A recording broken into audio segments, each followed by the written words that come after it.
This video is not meant for children and is brought to you by support from Patreon.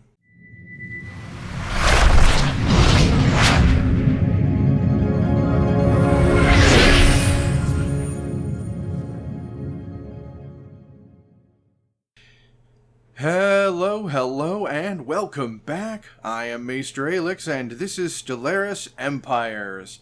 And we are right back where we left off here on the menu screen. Let's begin, shall we? For today, we're going to look at a challenging origin that is Payback. This civilization has been visited by an alien empire who forcibly enlightened and enslaved them. They have repelled their invaders, but will they return? Oh yes, this is a really good, challenging origin, and one of the more fun ones, I think. And with a proper good setup, you know, it can be not easily overcome, but your victory can be assisted. So, let's take a look at the details, show you what I've selected and why. So, as always, we're going to start at the top of the list at appearance. I noticed I hadn't done a lot of arthropod builds, so I decided to make one. And this dark and creepy buggo guy here, oh man, I like it. Plus, the little mandibles that jiggle around, I'm like, yes, you in, yes, please. Plus, I hadn't had anything like dark and creepy since the, cockroaches. We are the Weezerakan Stellar Empire, or the Weezeraki, or the Pearl is Weezeraki, and the Weezerakian. We're just going to leave everything else generic and bland, because as much as I would like to write a biography, the roleplay on this one is not terribly strong. This was made with the mechanics in mind. I chose Arthropod 4 because it has all the alien capitalization, all the apostrophes, and it's just very buggy and hard to speak, and I love it. Alright, now we're getting into the traits. Being that we're going to start off with a challenging origin, we're going to be on the back foot, we're going to want to help ourselves as best we can.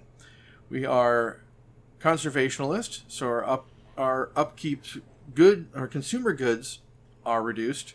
Communal, our housing is reduced. We're intelligent, we're going to want this science, but again, this is not a super heavy science thing. We just want to leg up because we are going to start with a few missing sciences. And non-adaptive. Not everyone likes non-adaptive, but in this particular case, it's less bad than most, because you'll see when we get to the origin. Our home world, I went with Alpine purely for aesthetics.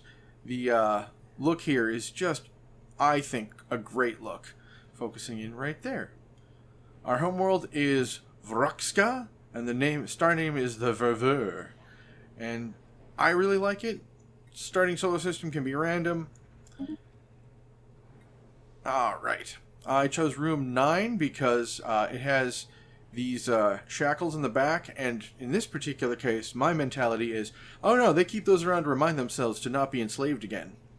Plus, it's another more dark and creepy kind of thing, and these guys are a bit militarists. And Arthropod City to go with the arthropod look. Alright, Payback Origin. Now this has some really interesting things. Our homeworld has advanced infrastructure, so we have administration offices and commercial zones, gene clinics, mineral purification plants, and an energy grid. That's great! That puts us on an advanced foot. We also have united purpose. Happiness, amenities, resources, unification officer jobs, and this is only good for 20 years, but that is a really good start. We have Aftermath of Battle. It's a archaeological site, which is great. One advanced AI empire and several pre-FTL civilizations regardless of the galaxy setting. And one pre-FTL civilization will be uplifted with the Broken Shackles origin, which I will be getting to in another video, because Broken Shackles is another really fun one. That one's way more story, though. Alright, our penalty. We have 10 less pops, which really hurts. Our homeworld has a debris field, which decreases the habitability and all of this other problems. Our devastation starts at 33%, but that automatically starts repairing as long as there's people there. And we are missing 3 key technologies. However, that can be overcome just by doing the technologies. And damage to military superior empires is plus 15%. That may not seem like much, but it all adds up. There's a lot of things we cannot have, but we're not going to be worried about that because I've avoided all the things we should avoid. All right, so here is where some of the nuance and key interesting fun stuff kicks in.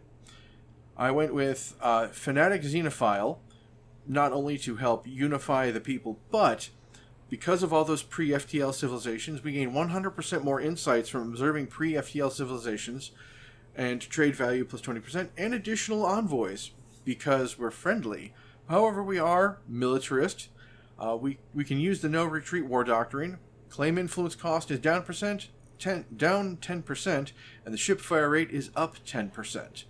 That goes well with the origin benefit that allows us additional military strength against those who have a higher melee strength than us. We are more defensive. However, here's where I think the real genius of what I'm doing kicks in. First off, scavengers. In this society, nothing goes to waste, even in the grimmest times of war. No enemy technology will go undiscovered, as teams of scrappers accompanying the war fleets scrape wreckage of anything and everything worth salvaging. Researching debris will grant research and a portion of their resource cost to the destroyed fleet, and ships can be salvaged from the debris, which is great. Ship alloys upkeep is down 5%. Building and district refund is up 10%. Megastructure refunds are up 10%. And the council position gives us is a master scrapper, which is chance to salvage ship is up by 1%. So I would get this one first. And the second one is reanimators. Within this society, death is no bar to be called to arms. Masters the art of necromancy, reanimate corpses, raise dead hosts, and guardians, striking fear into the hearts of lesser mortals. We can build the dread encampments, granting necromancer jobs and allowing recruitment of undead armies. Necromancers turn consumer goods into research points and naval capacity and spawn undead defense armies. Grants access to the dread outpost holding. Defeated organic armies are sometimes recruited as undead armies. So, we were attacked, we were enslaved, and then we learned to take what we can and leave nothing for them. Blown up enemy ships can become our ships. Blown up enemy armies can become our armies.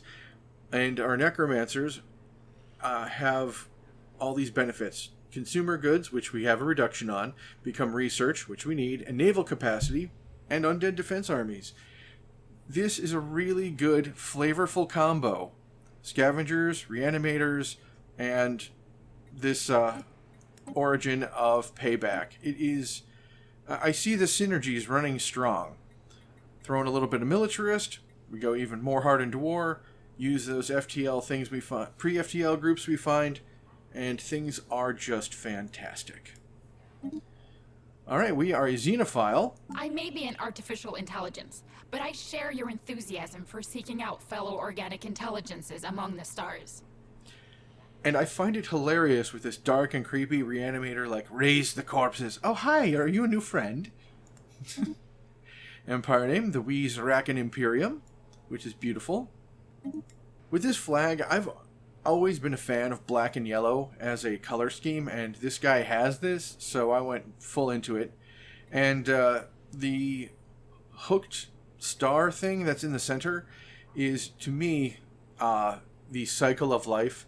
You know, you till the soil, things spin around, and you reuse them again. Why I picked the half checkered, half black, not entirely certain. I think at the time it was, we have to bulwark ourselves, and we still have more to go. We're not all there yet. But really, it looks so good. Especially when we get to our ships.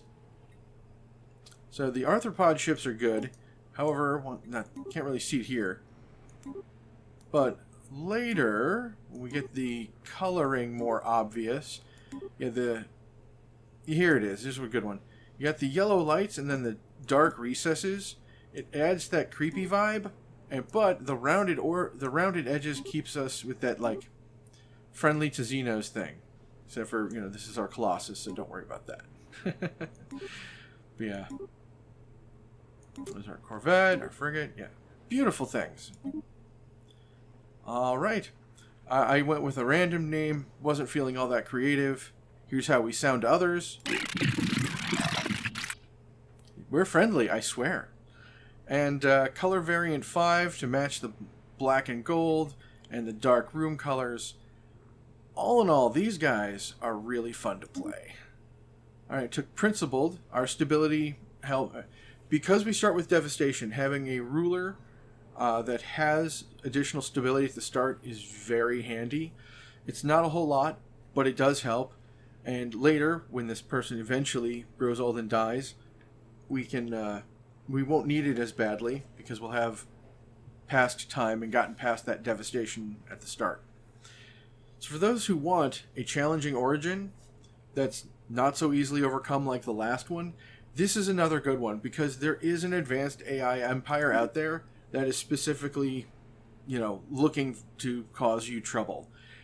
You can, if you can, get your hands on some stuff, maybe on some of those pre-FTL guys, maybe not, but you definitely have chances to excel. Take their stuff, take their people, make them yours, learn from the pre-FTLs around you, and just increase your science. You have intellect, you've got necromancers, and you've got your insight from pre-FTL civilizations.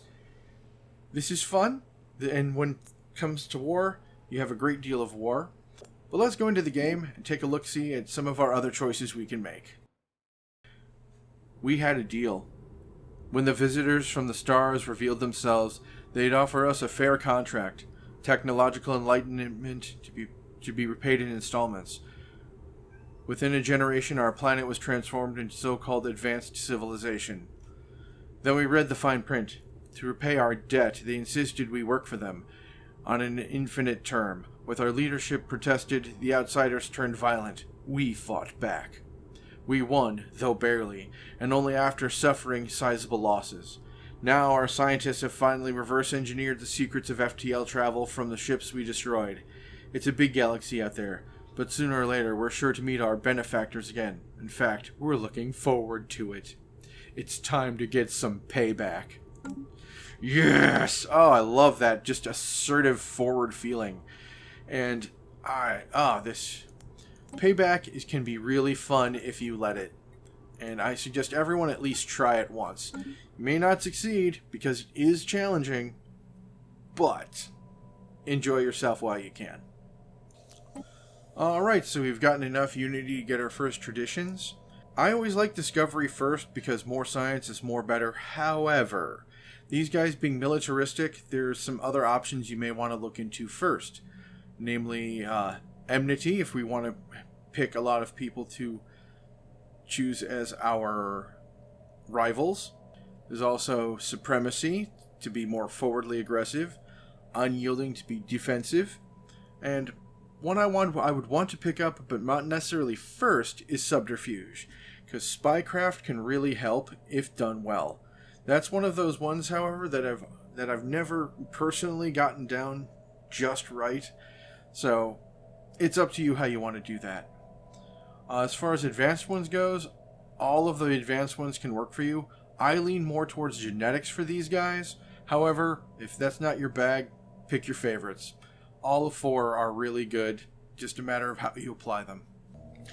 Alright, we have our first council agenda available, and while many of these are really good, I always want to go with expand the council first, get ourselves some more options and bonuses.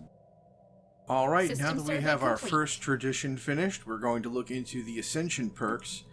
And again, we're very much a military focus, so Lords of War very good, Interstellar Dominion also good, Technological Ascendancy not bad. I mean, the research speed increase will also help us overcome that little bit of a back foot. One Vision helps overall, but not necessary right now. Mastery of Nature, not so much. Imperial Prerogative, really nice, especially when we start conquering stuff. Executive Vigor, take it or leave it. Transcendent Learning, I mean, more leader experience gain is good. And Shared Destiny, I'm not a huge fan of, but maybe. It's one that's probably better for later. One thing that I neglected to do that you should remember to do is to build up your fleet. The aliens that ruled over you will be back, and with the military focus we put in, they should be able to be handled pretty early on. However, military is not your only option. I just think it's the most fun one. These guys are pretty much straightforward. You want to go for military, you want to work on your science, and of course reanimate everything you can. Kill what they got, and then steal it for yourself. Pretty straightforward plan. So here's where I'm going to say thank you all for joining me. I really hope you're enjoying this series as much as I'm enjoying making it for all of you.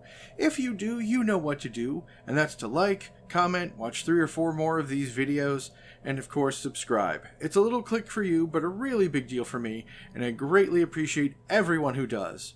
And with that being said, I shall see you all on the next one. And I'd like to give a special shout out to all my patrons who help make these videos possible. Aaron Smith, Brian Pelfrey, Chris Armstrong, Dennis Detman, Harry Thompson, and Mark Milius. Thank you all so much for your contributions. I wouldn't have this channel without you. Thank you very much.